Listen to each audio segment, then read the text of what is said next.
livro do Jean-Tibre, ele começa com essa colocação desse problema, que é um problema que tem nos ocupado bastante nesse curso, que é o problema de pensar o ameríndio. E pensar o ameríndio não como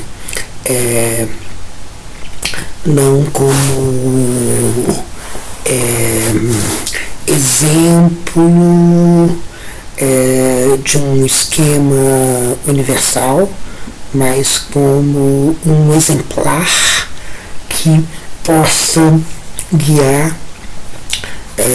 possamos guiar numa orientação para pensar desde a Biayala, desde a América Latina. Então o índio tem sido o nosso norte aqui, também de fato é o norte da questão que o Jean-Tibre coloca no livro, tenta se ocupar no livro Marte Selvagem. Então ele começa com essa tentativa de friccionar o pensamento marxista de um lado e o pensamento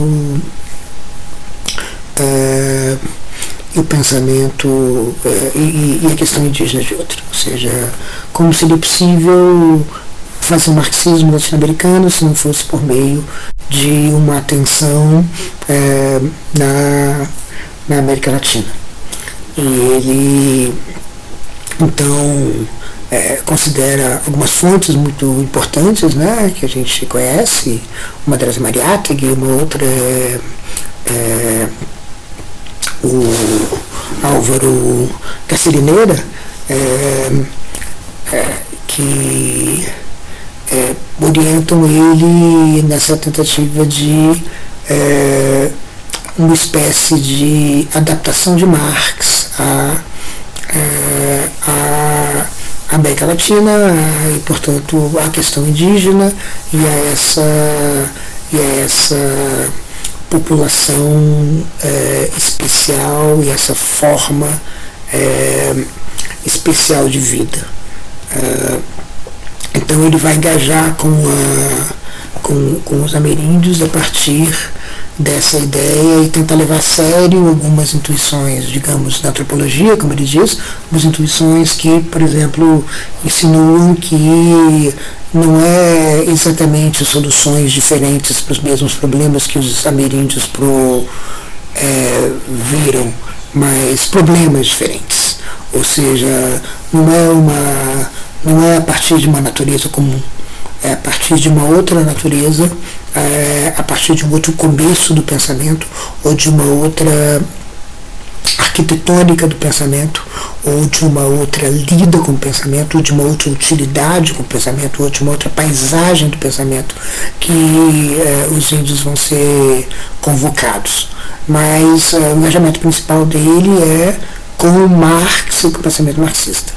Então, por isso que Mariátegui e Álvaro Lineira vão aparecer de maneira importante, porque ambos estão inscritos nessa paisagem marxista, e ele começa já na introdução tematizando um pouco o trabalho de Mariátegui como um trabalho pioneiro, como um trabalho também que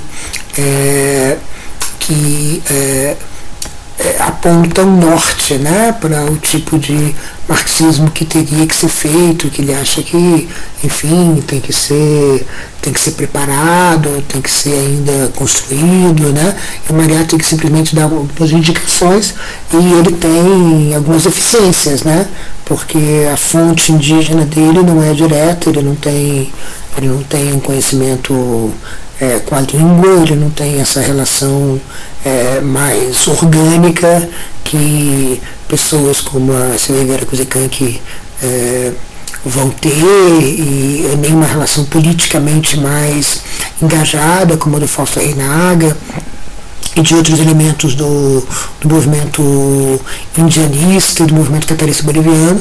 Então Mariátegui ele está vendo as coisas desde fora, e as fontes dele sobre a sociedade pré-colonial são fontes muito limitadas, que a gente não sabe quais são, mas são fontes também, parece que ele está, digamos, discutindo mais com seus interlocutores europeus, né? O que também, em certo sentido, poderia ser entendido como um gesto inicial que ele está fazendo, né? Então, de fato, aqui o Tibli faz uso do Clastre para mostrar que, de fato, o conhecimento da sociedade indígena que o Mariátegui tem é muito limitado, né?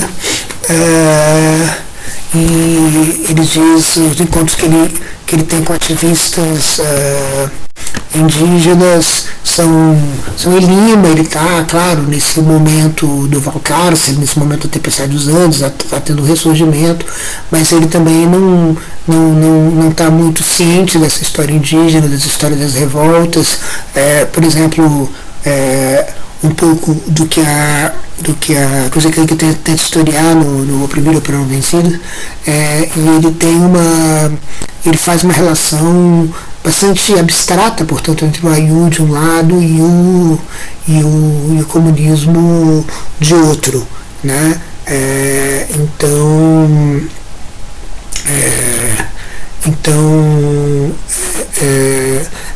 O Tibli tenta mostrar que Mariátegui tem alguns problemas no conhecimento dos índios. Ele tenta, na verdade,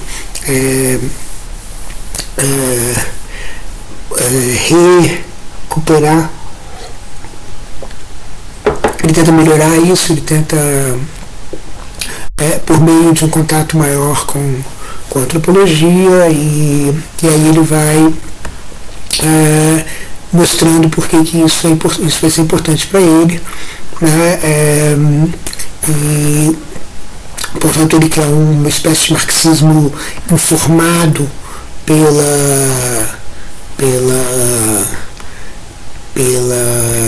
antropologia. Talvez mais informado pela antropologia do que pelo pensamento filosófico da América Latina, que aconteceu entre 1920, entre a época do Mariátegui e a época da escritura desse livro. Então ele apela à antropologia. Ele quer o Marx antropologizado, e a mediação principal para ele dessa intervenção, dessa construção, vai ser Clastre. E o marxismo que ele vai tentar construir é um marxismo de lutas, ou seja, a ideia de que uma ideia que ele vai tirar do próprio Álvaro da Salineira, mas também de Benjamin, a ideia de que o materialismo é histórico, no sentido de que é materialismo de lutas, ou seja, é na luta que as coisas se constroem, e ele vai tentar mostrar que é esse marxismo, que é o marxismo que pode se acoplar de alguma maneira com a luta indígena. E é nesse sentido que a luta indígena vai estar associada à luta dos Mirs, né? Vai estar associada a toda a luta colonial, mas vai estar associada também à luta dos Mirs e a descrição da sociedade iroquesa que faz o Morgan, né? no Anti-Striker, que é uma coisa que vai impressionar Marx e vai afetar o marxismo. Então ele começa mais ou menos nesse âmbito, nesse ímpeto, o capítulo 1, né? Que é o primeiro de 3. Né? O segundo vai tratar de Clastre, e o terceiro vai falar das lutas contemporâneas, vai engajar com os Yanomamis, e vai engajar também com o conceito de cosmopolítica, que ele parece que toma mais diretamente do trabalho da Stengers. Então, Então o trabalho aí dele vai ser o de inserir Marx e os índios nessa luta cosmopolítica e considerar a luta como um elemento central, não como um elemento de aplicação, de instanciação, mas como um elemento de teorização, como se a prática e a teoria fossem intrinsecamente conectadas, e esse elemento dessa conexão intrínseca fosse crucial para pensar o que é o que seria o marxismo. Então os índios, como pensar nos índios como protagonistas da história desse continente, de uma outra história desse continente, do futuro desse continente, dos presságios para esse continente, como se poderia fazer isso de maneira marxista. Então ele começa no capítulo 1 justamente se engajando com os textos de Marx e Engels. A tentativa vai ser mostrar que apesar dos pesares, apesar de tudo que Marx fala sobre os outros povos, as outras sociedades, os outros modos de vida, ele no final das contas, ele tem uma abertura para isso, né? Talvez não mais do que abertura. Talvez o que ele está em jogo, o que o Tibli quer mostrar é que há uma abertura. Ele não quer mostrar que há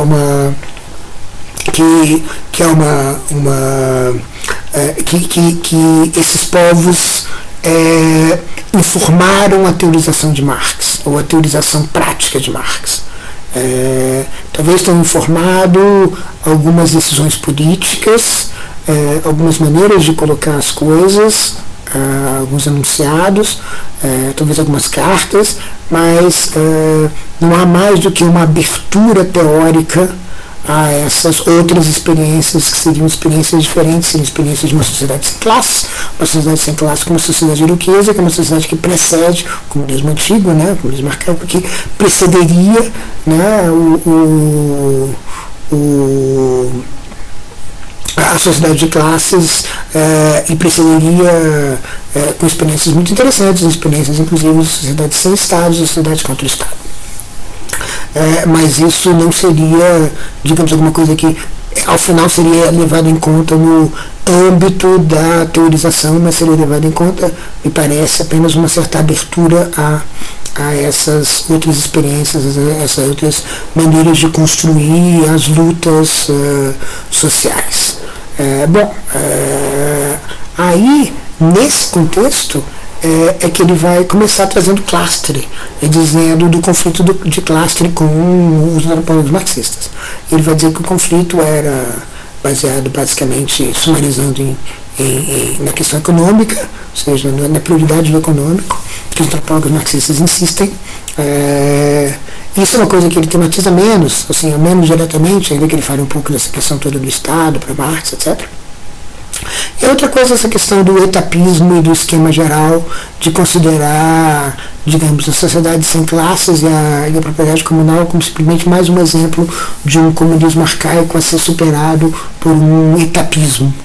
Né? Então, ser superado por uma transição que vai ter que passar por uma sociedade burguesa para poder passar para uma sociedade pós-burguesa, pós-capitalista, uma sociedade que é pressagiada pelo capital, mas que não se confunde com o próprio capital, com o capitalismo. É por isso que a experiência dos MIRs são interessantes, né? É difícil a gente não conectar o MIR com o AIU,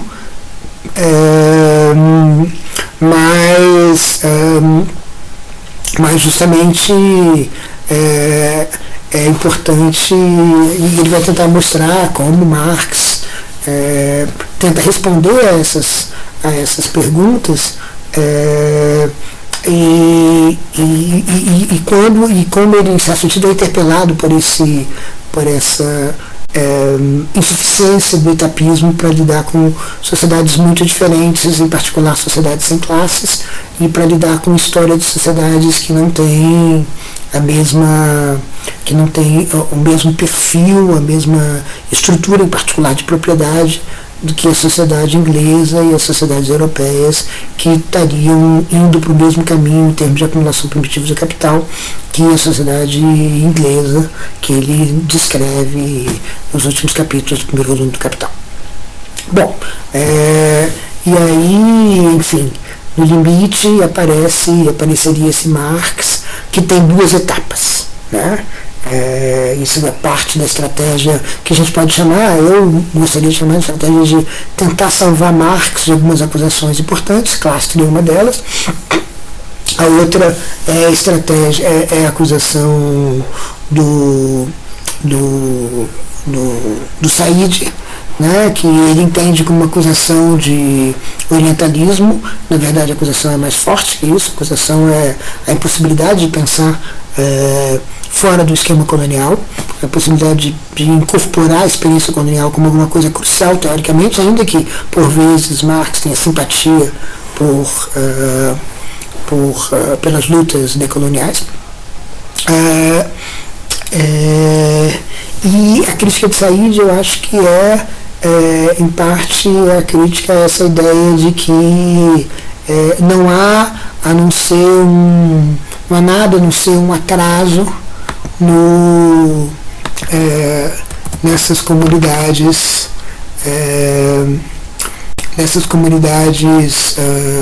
que são vistas como as comunidades orientais, as comunidades arcaicas, né? E então, portanto, você não tem ninguém que fale por elas, né? Então, essa impossibilidade de fala, essa impossibilidade da representação, que talvez só seja possível, eu não quero enfatizar muito isso, só seja possível num esquema de autoria burguesa, não tem ninguém para falar por essas pessoas. Então, e é por isso que quando ele vai encontrar Morgan e vai dizer, agora você tem, então de repente aparece a voz dos iroqueses, aparece uma outra voz. E essa outra voz é o que estava faltando, porque antes a gente só tinha essa voz nossa sobre eles. Então, é nesse sentido que a crítica do Said tem uma mordida, e a crítica do Said, ele deixa de lado e diz que, na verdade, não se trata de orientalismo e tal. E a questão, eu acho que é mais profunda do que essa. A questão é a compatibilidade entre o marxismo e a luta anticolonial. E essa dificuldade é uma dificuldade que eu acredito persiste, né, apesar do esforço dele. E ele vai dividir, então, Marx em duas etapas, né? Ele vai fazer uso de várias pessoas que ajudam ele nesse processo. Balibar é uma, Hobsbawm é outra, e o Garcia Linera é uma terceira. E ele vai distinguir, com respeito a isso, dois momentos dos escritos de Marx. Um primeiro momento que gira em torno gira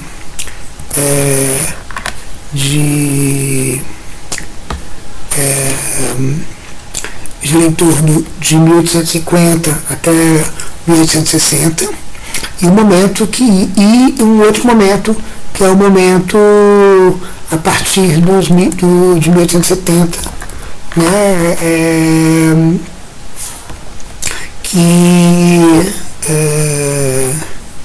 Que é o momento em que parece que houve uma mudança, teria havido uma mudança da posição de Marx em relação à posição anterior, né? Bom, essa discussão é um pouco baseada na discussão que o Hobsbawm faz, ele expande um pouco. O Hobsbawm fala dos 50 e 70, e ele está falando dos 50 e 60 e a segunda fase nos 70.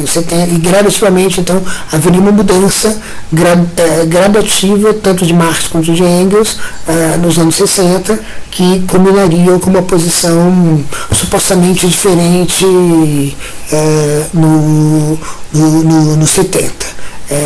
E lembrar que entre os dois momentos você tem a publicação do primeiro volume do Capital, e essa publicação ele também estuda algumas edições, as variações dessas edições, da segunda edição francesa, da segunda edição alemã, e vê como algumas coisas são transformadas, mas ele não entra em tantos detalhes nisso.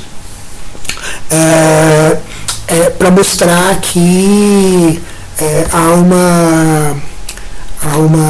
uma diferença, e Marx se tornou, digamos assim, mais sensível à luta colonial do que lá pelos anos 1870 do que como ele era lá nos 50, né, nos anos 50.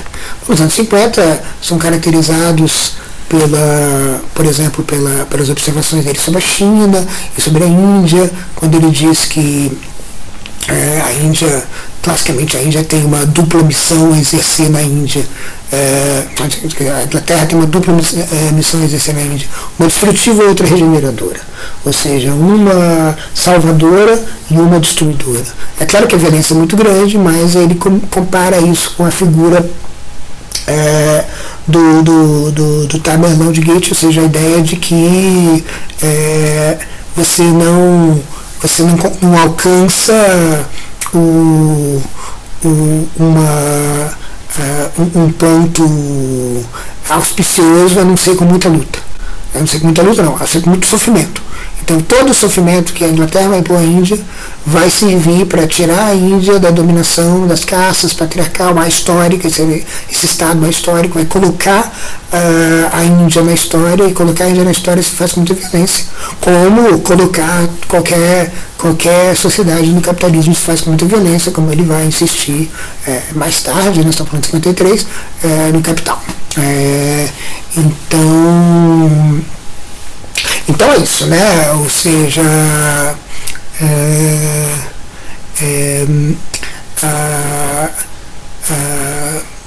os horrores do colonialismo não podem ser esquecidos, mas esses interesses e os interesses abjetos dos ingleses não fazem com que a tarefa não seja não louvável, mas uma tarefa que não pode ser desfeita, né? Porque é para frente que se anda, vamos dizer assim.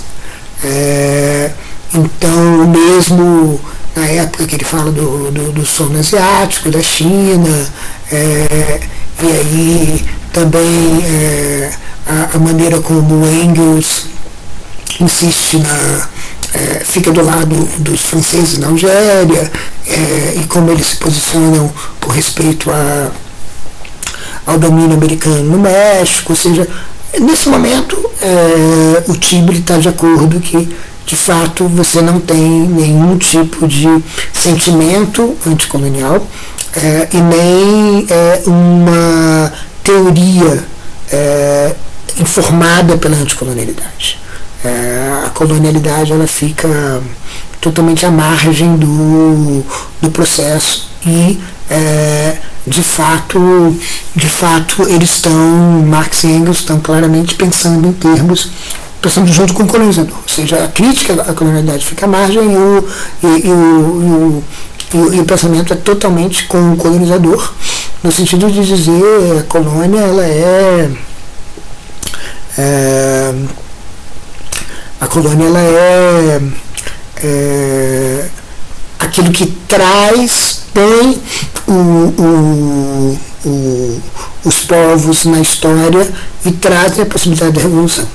Ou seja, um esquema iluminista, um esquema que considera que a Europa tem a mostrar um caminho, e esse caminho é o caminho do capital, não do capital por ele mesmo, mas que boas coisas virão da instituição de uma sociedade mais aberta às transformações que o capital produz. Essa primeira fase, então, fica mais ou menos assim, né? De fato, não há muita simpatia colonial.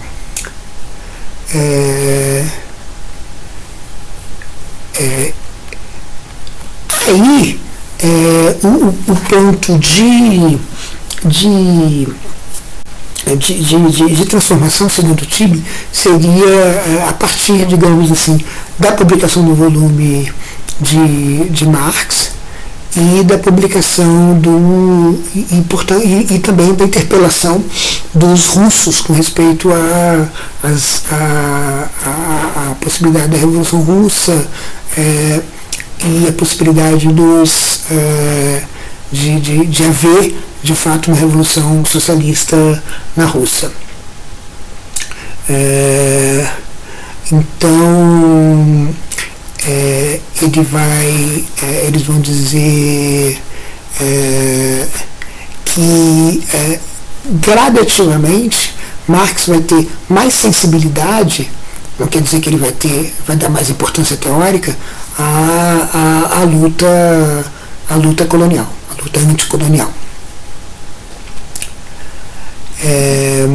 Então isso vai para ele mostrar como Marx é capaz de grandes transformações e é capaz de entender que a teoria está à mercê das lutas, né, das circunstâncias de lutas, das situações de luta.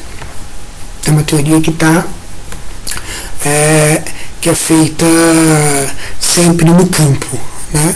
Essa é a imagem que ele quer mostrar. No Capital, ele analisa os últimos gestos do primeiro volume, que são gestos que dizem respeito à acumulação primitiva de capital, precisamente para dizer que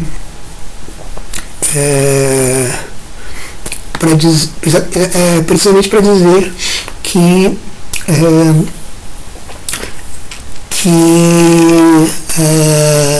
contar as atrocidades que foram feitas nesse processo de acumulação primitiva de capital. Então isso vai envolver não só o que acontece na Inglaterra, nos cercamentos, mas vai acontecer também toda a produção que é expurgada, que é arrancada das colônias, a produção e as riquezas que são produzidas nas colônias. Que enfim, escritas nos anais da humanidade em Ferro e Fogo, o século XVI, que é o século colonial, é a era de ferro da classe operária, em contraposição ao século XV, que é o século das revoltas camponesas, que ele chama de época do ouro. Então a colônia, junto com o início do processo de cercamento e de fim das terras comuns, das pequenas propriedades, vão gerar justamente esse inferno da acumulação primitiva de capital. Então, precisamente,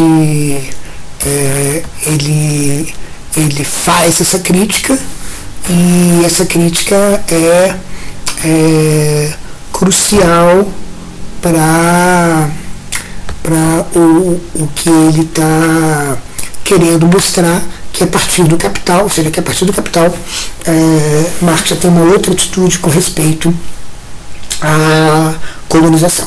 Ele já adota não só um sentimento mais crítico, mas também uma posição teórica mais crítica em relação à colonização. Então é isso que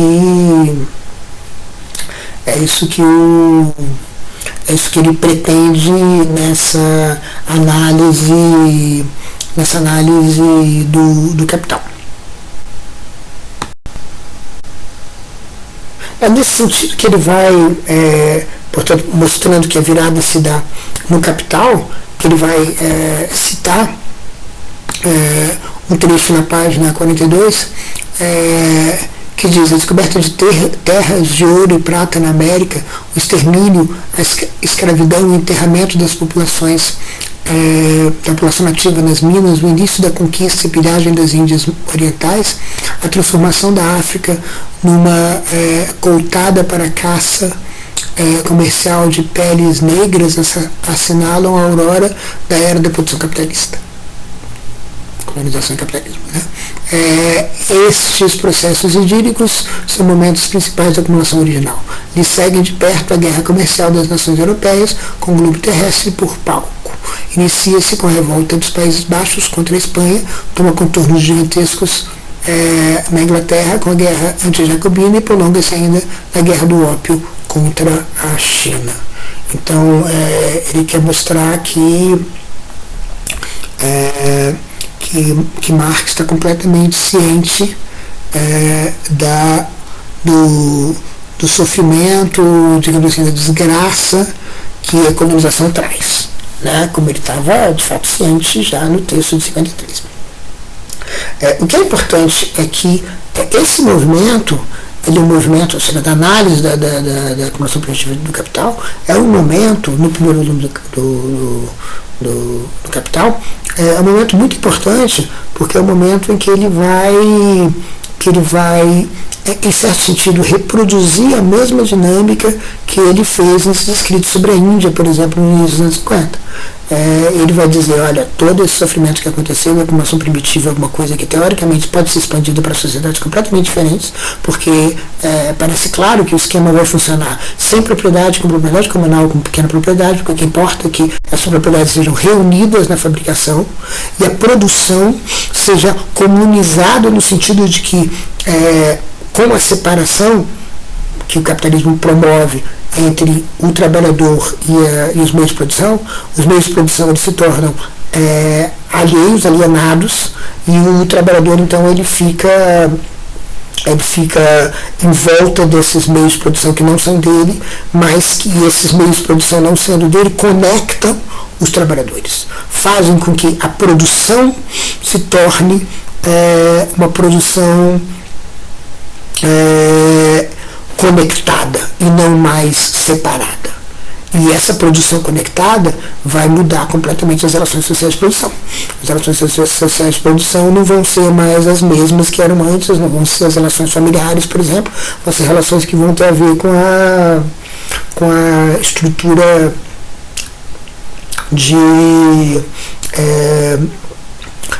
com a estrutura própria de produção. Então, à medida que a família é um produto da produção individuada. E a ideia é que a família, todas as estruturas, elas sofrem um choque de produção porque a produção é conectada. Como os meios de produção não são mais individuais, os meios de produção é como se eles fossem coletivos, os trabalhadores se reunissem em torno desses meios de produção, ou seja, em torno da produção. A produção conecta, a produção promove conexões que não existiam antes. E promove conexões que não são forjadas na família, mas são forjadas na transformação das coisas. Então, é essa potência que é a potência transformadora que o capital promove. E essa potência está na imagem que ele usa do Mirabeau, se não me engano, a distinção entre fábricas reunidas e fábricas separadas. As fábricas separadas são muito menos cruéis, porque cada um tem os seus meios de produção, subsiste e interage com as demais famílias, unidades de produção, por meio do mercado, e essa interação pode ser dada por elos familiares, etc. As fábricas reunidas são fábricas em que todo mundo produz a mesma coisa em muito maior quantidade, mas juntos, ou seja, não são mais, digamos assim, camponeses que têm os meios de produção, mais proletários que estão organizados pela falta dos meios de produção. Eles são forçados a produzir coletivamente. A coletividade é um produto da proletarização. Então, fábricas, a produção, a transformação de fábricas separadas e fábricas reunidas é uma catástrofe, envolve muito sofrimento, você tem uma passagem de um tipo de produção para um outro tipo de produção que transforma, mas transforma a ferro e fogo, né? Isso seguramente pode se dar, esse esquema seguramente pode se dar tanto no esquema colonial quanto no esquema europeu. E, de fato, o exemplo colonial que Marx e Engels dão no final do Capital é justamente na América do Norte. Ele diz assim, o problema da América do Norte é que a gente não consegue proletarizar, porque a terra é muito abundante. Então a terra tem que ficar cara para as pessoas serem obrigadas a ir para as fábricas, a ir para o trabalho proletário, a se proletarizar. Então, a saída camponesa tem que ser bloqueada, né, para que haja as fábricas reunidas e não as fábricas separadas. Bom, o que é muito claro, ainda que numa leitura surpreendente, é que Marx não está do lado das fábricas separadas, mas ele está do lado das fábricas reunidas. E esse gesto teórico é um gesto muito importante. É um gesto que está dizendo, olha, na verdade, as fábricas separadas é como as caças indianas, o patriarcado, aquilo que existia na Índia antes da dominação inglesa. Você não pode voltar para trás, você não pode voltar para a mediocridade, essa palavra dele. Você não pode voltar para a mediocridade das fábricas separadas. As fábricas reunidas estão aí, elas produzem aquilo que importa para a revolução. E o que importa para a revolução é a produção do proletariado. O proletariado não é revolucionário. O proletariado está forjado na produção. Ele é forjado não na propriedade, mas ele é forjado na produção. E a sua conexão é forjada nessas relações sociais que são estruturadas na produção. Ou seja, nos meus termos, nos termos que eu gosto de usar, Marx não é um pensamento da catástrofe, ainda que ele demore muito tempo falando da catástrofe. Aqui pensando nesse momento do final do volume 1, mas ele está fazendo um pensamento da anástrofe, né? Ele está pensando na anástrofe, ele está pensando não o passado se desmoronando, mas o futuro chegando, o futuro sendo construído. E o futuro sendo construído pode ser, o futuro que está sendo construído pode ter pode dar muitas impressões antigas, impressões desfavoráveis, impressões pouco auspiciosas, mas é o futuro que está se construindo. Então é mais ou menos essa ideia de Tamerlão, né? Usando a imagem do escrito sobre a Índia que inspirou o título da dissertação de mestrado da Damares Pinheiro. Então, é essa imagem do Tamerlão que aqui se repete de novo, né? Ou seja, ainda que não auspicioso, o Capital tem uma anástrofe, ele prevê alguma coisa. O Capital traz no seu bojo a possibilidade de uma sociedade comunista. E é por isso que é tão difícil pensar numa sociedade comunista que não seja um produto dessa produção do proletariado.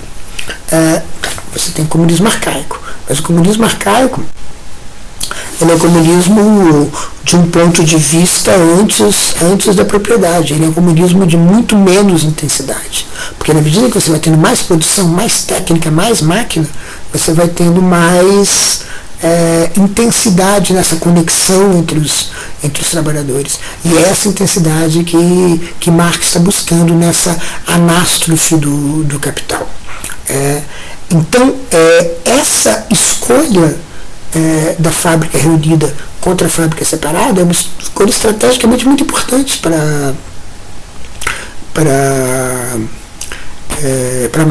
Marx e Engels nesse momento. Então, não é por acaso que eles fazem essa escolha e não outra. Se eles fizessem outra escolha, eles diriam, olha, na verdade o Capital é uma tragédia, a gente tem que se livrar dele, a gente tem que lutar contra o Capital. Bom, a gente tem que lutar contra tudo aquilo que o Capital traz. E não é essa a opção deles. A opção deles é que o Capital traz bons auspícios, apesar de não ser auspicioso, apesar de toda a violência, apesar de todo esse esforço que vem com ele de reterritorializar, apesar das imagens dele até aí, ele é desterritorializador. E essa desterritorialização é muito importante, porque ela promove as condições de uma reterritorialização em outras bases.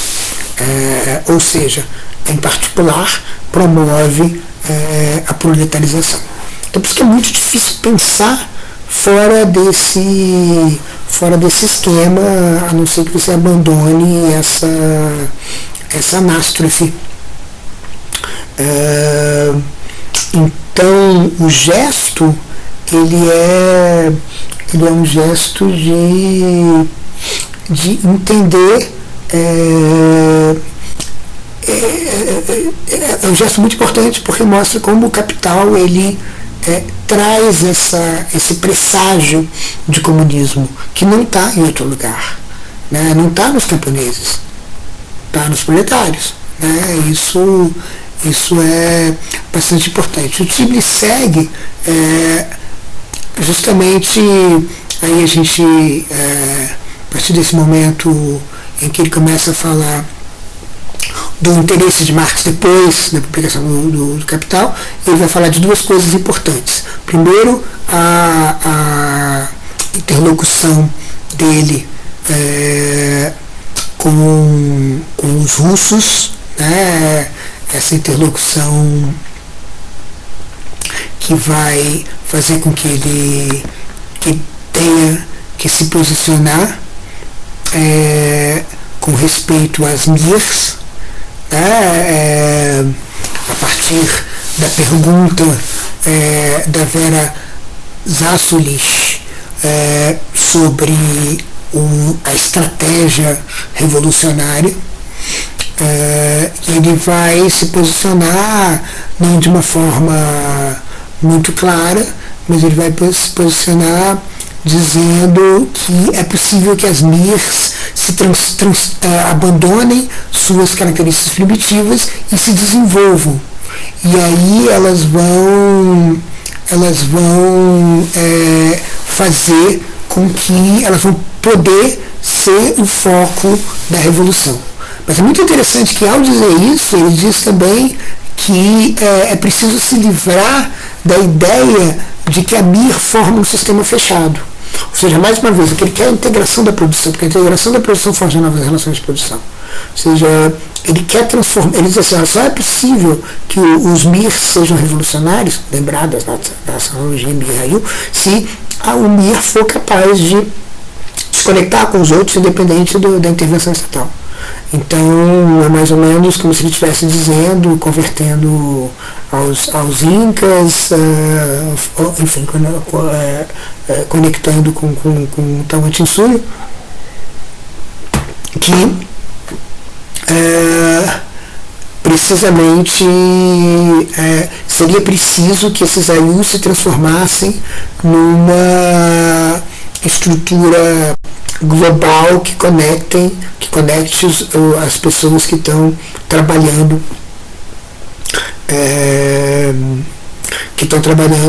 neles. Essa conexão é que precisa ser feita, não pode ser feita por moldes estatais, né? Então ele, portanto, tem essa simpatia. O Tibli lembra que ele faz um esforço para aprender russo, para ler o que estava acontecendo na Rússia. Ele tinha medo que o exército russo destruísse qualquer revolução na Alemanha e em outros países europeus. Era preciso que a revolução russa precedesse essa revolução proletária na Europa Ocidental. Mas ele, de alguma maneira, ele portanto se interessa por essa questão, mas esse interesse pela luta dos Narodnik, esse interesse ele não é um interesse que faz com que ele reformule a base da sua teoria anastrófica que diz que o capitalismo é progressivo, é progressista. Né? Então, vamos dizer assim, o Tibli não convence em mostrar que Marx vê o seu aceleracionismo transformado por meio dessa mudança na posição dele a respeito das lutas coloniais. Talvez ele tenha aumentado a simpatia, mas simpatia ele tem também já em 53, quando ele está escrevendo sobre a Índia, ele escreve mesmo no Capital, como eu estava dizendo, ou seja, ele escreve e diz, olha, a tragédia, a desgraça que os ingleses trazem para a Índia. É violento, etc, etc, etc. Mas isso não quer dizer que não seja também salvador. Ou seja, a empatia não orienta a teoria. Isso eu acho que é uma coisa muito, muito importante, porque muitas vezes sem essa imagem do Marx militante e tal, você tem a imagem do Marx teórico, e o Marx teórico talvez esteja interessado em entender o capital, não está interessado em se mostrar, em encontrar fios condutores a partir da luta decolonial.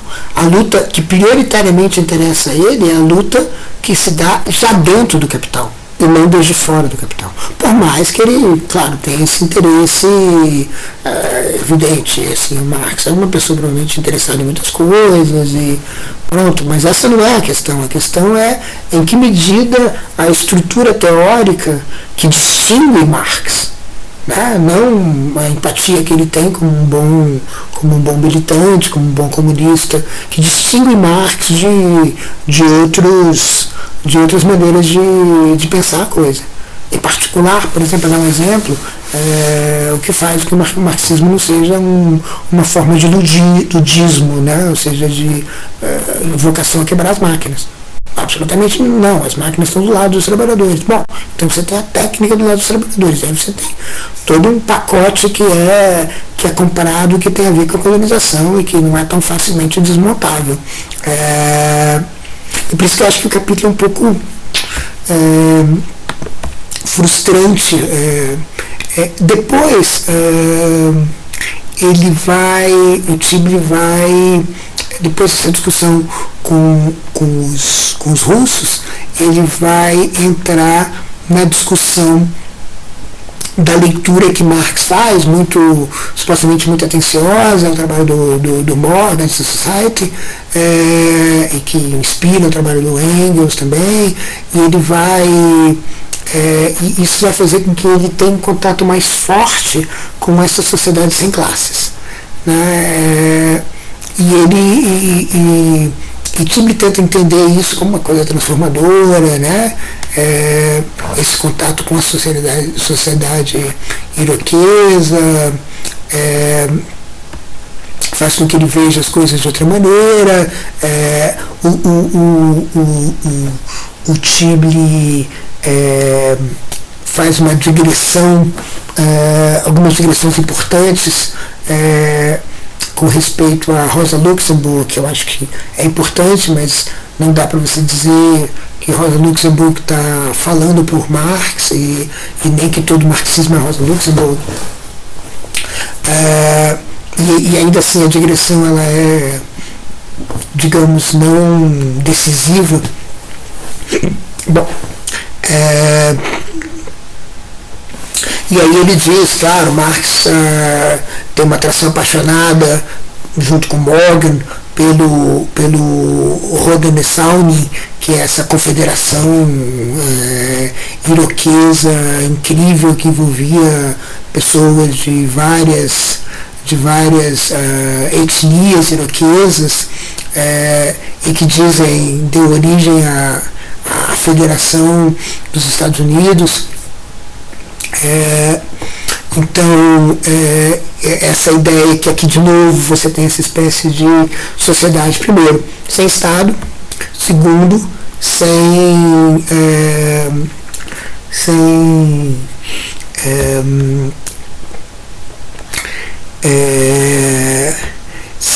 com comunal, né? Uma sociedade comunal e uma sociedade sem Estado. Uma sociedade, você teria uma sociedade também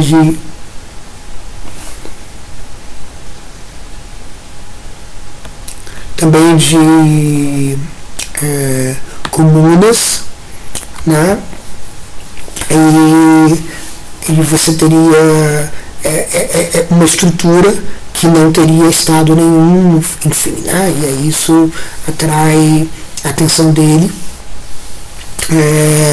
que também está pensando na supressão do Estado, etc. Né? Então, isso captura a atenção dele. O Morgan, ele tem uma posição muito interessante, que é preciso entender que também não é a posição exatamente de Marx, é a posição mais ou menos de um interlúdio de classes. Você tem uma sociedade antiga sem classes e uma sociedade futura sem classes. O Engels diz, parece que o Morgan está incorporando Marx, né? Aqui, e você tem esse interlúdio, né, entre essas duas sociedades comunistas. E aí você, na verdade, tem várias coisas que nesse interlúdio se adquiriu e que vai fazer com que isso está citado na página do Morgan, citado na página 57, no Morgan na página 552, mas está na 47, a 57 do livro do Tibli. Ele diz assim: a solução da sociedade tem boas chances de ser o termo final de uma trajetória da qual a propriedade é o fim, o objetivo, porque tal trajetória contém os elementos da autodestruição: a democracia no governo, a fraternidade na sociedade, a igualdade de direitos e de privilégios, e a educação universal pronuncia um plano superior da sociedade para a qual a experiência, a inteligência e o conhecimento estão conduzindo firmemente. Esse será um renascimento em forma superior da liberdade, da igualdade e da fraternidade das antigas gentes. Então seria uma espécie de, ou seja, tudo que aconteceu na sociedade de classe, inclusive no capital, seria um adornamento do comunismo primitivo. Isso, entretanto, isso parece um pensamento utópico para Marx, né? Porque Marx vai entender, por várias razões, inclusive aquelas que estão associadas ao Classe, lembra, né? As críticas do Classe, eles são considerar as sociedades primitivas, selvagens, como sendo sociedades que cabem no esquema, e de fato não parece que ele está muito longe de fazer isso. E a outra é uma questão econômica. Então Marx vai estar interessado em dizer, olha, na verdade, isso não vai acontecer por causa da democracia no governo, da igualdade de direitos, etc., de privilégios. Isso vai acontecer por uma certa agência econômica. Ainda que ele esteja muito interessado, e como não estaria pela Confederação Iroquesa, ele também tem suas discordâncias com Morgan, que o próprio Tibli aponta, né? Isso nos cadernos que ele faz de anotações sobre Morgan, né? E ele escreve, ele teria escrito coisas do tipo, bem antes da dissolução das gentes, dos clãs, chefes eram eleitos somente em teoria, porque a ideia na Iroquesa era que a Fundação Iroquesa era que esses chefes eram eleitos por todo mundo, né? Era uma eleição de todo mundo, não tinha classes, também não tinha divisão de gênero. A Confederação Iroquesa é uma coisa incrível de ser analisado e provavelmente fascinante, e que fascinou Marx, né? E ele diz assim, olha, na verdade chega um certo ponto em que os chefes eram eleitos somente em teoria. E isso era controlado, todo esse processo era controlado por uma elite proprietária que começou a emergir nas gentes mesmo. Isso é uma observação que o Jean Tibli não tira muita consequência disso, mas é uma observação muito importante. Ele está dizendo o seguinte, olha, na verdade, essa estrutura comunal, ela está fadada, como eles dizem em tantos lugares, né? Analisando o México, a China, a Índia, está fadado a ser destituído pela acumulação primitiva do capital. E isso é uma desgraça, mas uma desgraça até um certo ponto, porque no final traz uma anástrofe do comunismo que está no capital. Então, não é exatamente que ele está vendo o comunismo antigo como um prenúncio do comunismo que vem. O que prenuncia o comunismo que vem é o capital, é a produtivização. Então, o comunismo que vem, ele é crucialmente distinto do capital, do comunismo primitivo, porque as relações sociais de produção, muito importantes, são forjadas pelas forças produtivas. E a força produtiva do capital é que vai transformar essa parada toda. É isso que ele está vendo. Ele está vendo essa desterritorialização, esse derretimento, se vocês quiserem, que o capital está produzindo. Está dizendo, isso aí tem uma capacidade revolucionária imensa. Né? E isso vai chegar de um jeito ou de outro na sociedade iraquiana, vai chegar através da colonização, vai chegar através da destruição disso e a transformação disso numa república, enfim, dos Estados Unidos.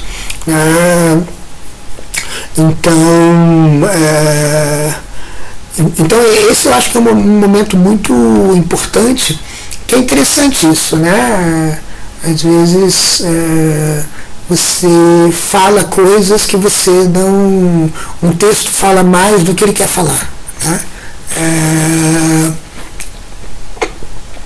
E aí um pouco o esquema que aparece é que para Marx você tem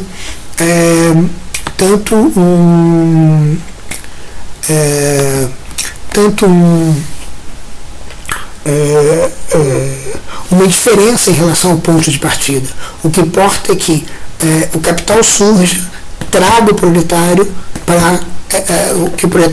para que você tenha essa capacidade revolucionária que senão você não teria. Porém, o Gentile diz: a propriedade comunal deixa de ser localizada num só lugar, e Índia está no 61, ou em alguns, e de Europa se generalizar. Sendo assim o início da trajetória de todos os povos. Ou seja, não é a pequena propriedade, mas é a propriedade comunal. Engels analisa a propriedade comunal da terra como instituição primeira em a origem da família, propriedade privada do Estado, coloca que a produção era essencialmente coletiva e o consumo se realizava também sob o regime de distribuição direta dos produtos no seio das pequenas ou grandes coletividades comunistas.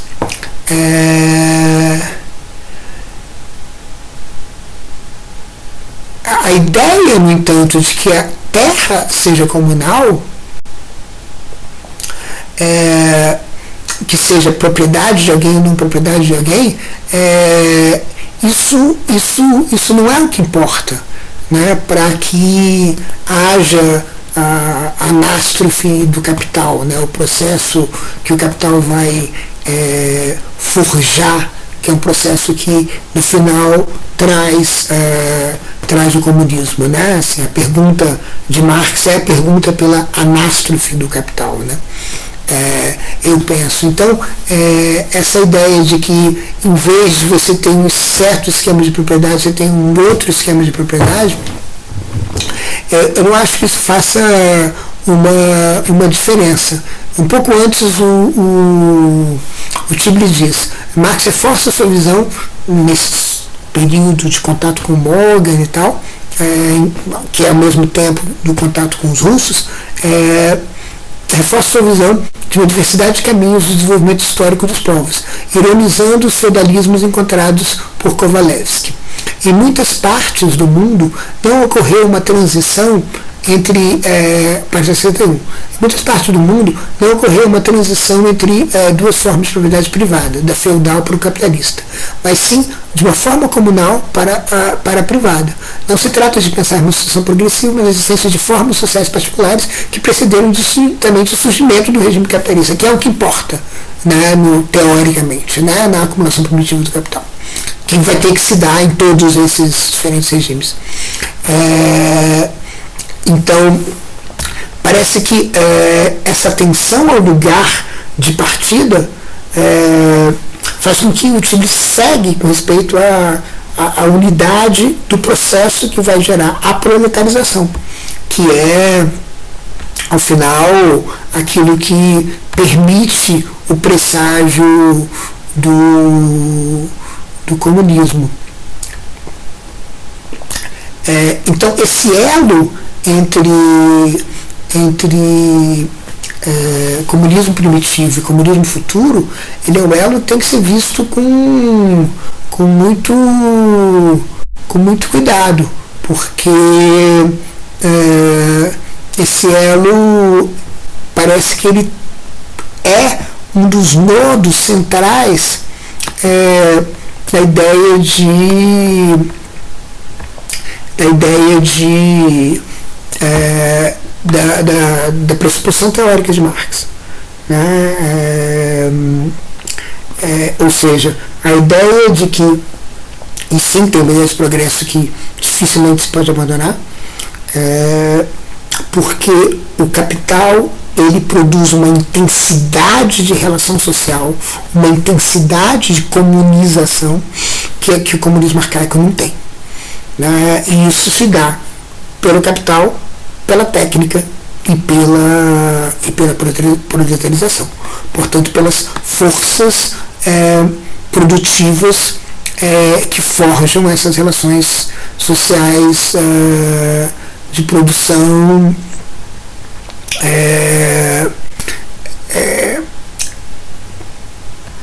que forjam essas relações sociais de produção a partir da pulsão da proletarização. Então, portanto, continua sendo uma questão muito crucial essa de pensar a colonização e pensar o outro da colonização, vamos dizer assim, que é o ameríndio, a partir desses esquemas de emancipação, por exemplo, marxistas, né? Em que sentido, portanto, o marxismo não seria, na América Latina, uma maneira, talvez a mais interessante, de bolivarismo, né? E não de catarismo, para usar uma dicotomia que a gente usava há pouco, há algumas semanas. Então, essa questão é uma questão que continua premente e vai informar os capítulos seguintes do livro do Tibli, em que ele vai se engajar com Clastre e depois com uma cosmopolítica contemporânea. Mas não é tão fácil salvar Marx desse confronto. Não no sentido de que Marx tem que ser abandonado, não é isso. A questão é que existe aqui uma fricção que tem que ser pensada com um pouco mais de cuidado. Ou seja, Marx não está pensando nessa sociedade indígena como um modelo por ele mesmo. E aqui é interessante pensar que quando Mariátegui ele fala do índio, ele não está falando necessariamente do índio do Ayu. Ele está falando da experiência que o índio traz, o índio contemporâneo traz, e é isso que Marx talvez precisasse, o marxismo precisasse pensar, e o Tibli não está apontando para isso, mas que o índio traz, a experiência do Ayu que o índio traz como uma capacidade evolucionária numa sociedade urbana, né? O mesmo o Reinaga, mas em maior medida a Silvia Rivera Cusicanqui, quando ela fala justamente desse índio como aquele que lida com a mancha, sabe lidar com a mancha, ou a estereoscopia que a Marcela Cadena fala quando ela diz, olha, na verdade a capacidade desse bilinguismo, como a gente dizia, é uma capacidade evolucionária. Mas isso tem que ser engajado nas forças de produção para que o esquema marxista possa fazer concreto. Não adianta você pensar no índio como aquele comunismo primitivo, aquele pré-colonial que aponta de alguma maneira, faz uma conexão com uma sociedade pós-capitalista, como se tivesse havido um interlúdio capital colonial que eventualmente vai chegar ao fim.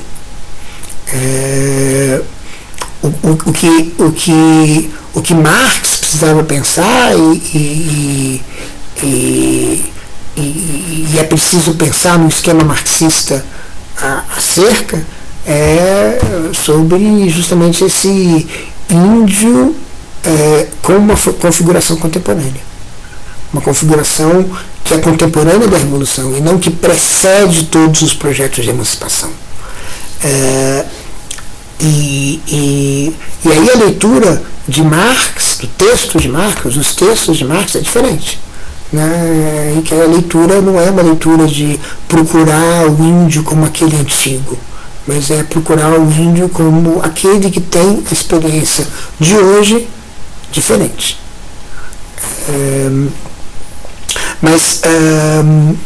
Mas talvez pensar, talvez a gente tenha mais elemento olhando para pensar no contemporâneo, olhando para essa experiência do comunismo primitivo, sim. Mas aí tudo que o Marx vai ter a dizer é: você precisa passar pela experiência burguesa, pela experiência do capital, pela experiência da sociedade capitalista. Bom, a América Latina, ela já fez essa experiência, já está tendo essa experiência. Então eu acho que essa questão, em certo sentido, ela talvez não seja nem a mais importante. Ainda que, para considerar o marxismo seriamente, você tem que considerar esse elemento anastrófico. Agora, isso significa considerar a capacidade da produção de ter uma evidência acerca da sociedade futura. A capacidade das forças produtivas elas mesmas de preverem um processo que não é ainda a imagem e semelhança delas.